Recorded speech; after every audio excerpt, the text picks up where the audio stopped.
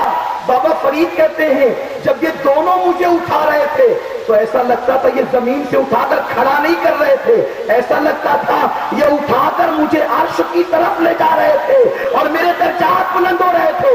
سینے سے لگایا، نوازا اور بابا قطب کی طرف دیکھ کر کہا قطب الدین بڑے عظیم شہباز کا تو نے شکار کیا ہے، ارے اس کے ذریعے سے قیامت تک کے لیے اللہ تجھے زندگی عطا فرما دے گا۔ یعنی بابا فرید کے ذریعے سے قطب الدین بختیار کاکی کا نام روشن ہوگا، اس لیے کہ اس کے ذریعے سے دو بندے دنیا میں فیض تقسیم کریں گے، ایک کا نام علاء الدین ہوگا اور دوسرے کا نام نظام الدین۔ سلسلے چشتیہ کو انہی دونوں سے عروج ملا۔ بابا فرید جب سلام کیا، ماموں تھے، سلام کیا، سلام کرنے کے بعد دست بوسی کی تو پہلی گفتگو صابر نے کہی وہ جو بغداد میں میرے دادا زندہ ہے نا سید عبد الوہاب، بس وہ 3 سال تک بظاہر حیات رہیں گے، 3 سال تک۔ بابا فرید نے کہا بیٹے ابھی تو 8-10 سال کا، تجھے کیسے معلوم کہ تیرے دادا 3 سال تک حیات رہیں گے؟ عرض کرتے ہیں مامو جان ابھی جب میں آپ کے پاس آیا تو مجھے میرے ابا نظر آئے اور انہوں نے 3 انگلیاں دکھائی تو میں سمجھ گیا اب دادا کی عمر صرف 3 سال رہ گئی ہے۔ پھر بابا فرید نے کہا بیٹے جاؤ لنگر تقسیم کرو، اور بہت مشہور واقعہ ہے 12 سال تک لنگر بانٹتے رہے لیکن کبھی کھایا نہیں۔ بہت مشہور واقعہ آپ نے سنا ہے کہ خود کھلاتے تھے نہیں کھاتے، وہ نہیں کھاتے تھے، وہ ایک دعا پڑھتے تھے جس کا نام دعائے نوری ہے، اور اس دعا کی تاثیر آج بھی یہ ہے اگر کوئی بھوکا پڑھ لے تو اس کو بھوک ختم ہو جائے۔ کتابوں میں وہ دعائے نوری موجود ہے، سلسلے صابریہ کے لوگ خلافت دیتے وقت اس کی تلقین کرتے ہیں۔ صابر پاک ایک مرتبہ حضرت بابا فرید کا بیٹا صابر پاک جس حجرے میں رہتے تھے، صابر کلیہ جس حجرے میں رہتے تھے، بابا فرید کا ایک بیٹا انہوں نے ننھی سی عمر میں، چھوٹی سی عمر میں حضرت صابر کے حجرے کی طرف رک کر کے پیشاب کر دیا۔ چھوٹے بچوں کو بظاہر کچھ سمجھ نہیں ہوتی، ایسا ہوتا ہے کبھی کبھی، بلکہ فطرت ہے، کبھی کبھی کیا فطرت ہے بچوں کو سمجھ نہیں ہوتی، لیکن کچھ بچے ایسے ہوتے بہت سمجھدار ہوتے ہیں۔